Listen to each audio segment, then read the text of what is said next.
Guys Trivandrum പുള്ളേഴ്സിന്റെ പുതിയൊരു വീഡിയോയിലേക്ക് എല്ലാവർക്കും സ്വാഗതം. ഇന്നൊരു ചെറിയൊരു ഇഫ്താർ വിരുന്നിന്റെ വിശേഷങ്ങളുമായിട്ടാണ് നിങ്ങളുടെ മുന്നിൽ വന്നിരിക്കുന്നത്. പിന്നെ എന്നെ സ്ഥിരമായിട്ട് ഓട്ടം വിളിക്കാറുള്ള ഒരു കസ്റ്റമറാണ് ഇന്ന് നമ്മൾ ഇഫ്താറിന് വേണ്ടിയിട്ട് വിളിച്ചിരിക്കുന്നത്.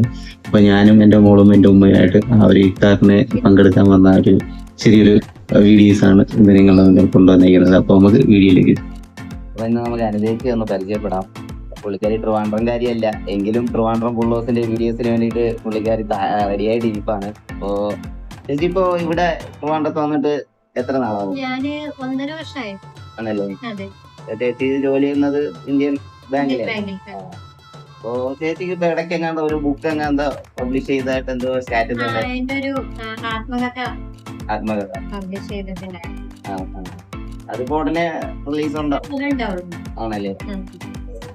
പുള്ളിക്കാരി എഴുതിയ ഒരു ആത്മകഥയുടെ പുസ്തകം പ്രകാശനം ചെയ്തു. അതിന്റെ റിലീസ് ഉടനെ ഉണ്ടാവും. അത് പ്രിന്റിങ്ങിനാണ്. അപ്പൊ പ്രിന്റിങ്ങിന്റെ അപ്പോ ചേച്ചിയുടെ സ്വന്തം നാട് പാലക്കാട്. പാലക്കാട്. ചെറുപ്പശ്ശേരി. അപ്പൊ അവിടെ വീട്ടിലാരൊക്കെ ഉണ്ട്? അച്ഛനും അമ്മയും അനിയനും അനിയനും. ആണല്ലേ? അപ്പൊ ചേച്ചി ഇപ്പൊ നമ്മുടെ ഈ ട്രിവാൻഡ്രത്തിനെ കുറിച്ച് ഒരു 2 വാക്ക് പറയാം. അതായത് ചേച്ചിയുടെ ജീവിതം ഇപ്പൊ ഏകദേശം 1.5 വർഷത്തോളം ട്രിവാൻഡ്രത്തല്ലേ? അപ്പൊ നല്ല ഒരു സ്ഥലമാണ്. ഒരുപാട് ടൂറിസ്റ്റ് പ്ലേസുകളൊക്കെ ഉണ്ട്. ഒരുപാട് സ്ഥലങ്ങളിൽ പോയി, ഒരുപാട് സ്ഥലങ്ങളിൽ ഇനിയും പോവാനുണ്ട്. യാത്രയൊക്കെ എങ്ങനെയാണ്? ഒറ്റയ്ക്കും ഫ്രണ്ട്സിന്റെ കൂടെ ഒക്കെ പോവാറുണ്ട്.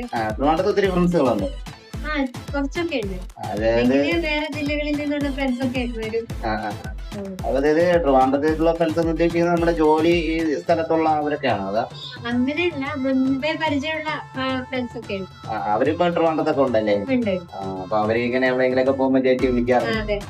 ചേച്ചി ഇങ്ങനെ അപ്പൊ യാത്രയൊക്കെ ഒറ്റയ്ക്കൊക്കെ ആകുമ്പോ അങ്ങനെ ബുദ്ധിമുട്ടോ കാര്യങ്ങൾ അങ്ങനെ എന്തെങ്കിലും ഞാൻ ഒറ്റയ്ക്ക് തന്നെയാണ് യാത്ര ചെയ്യാറ്.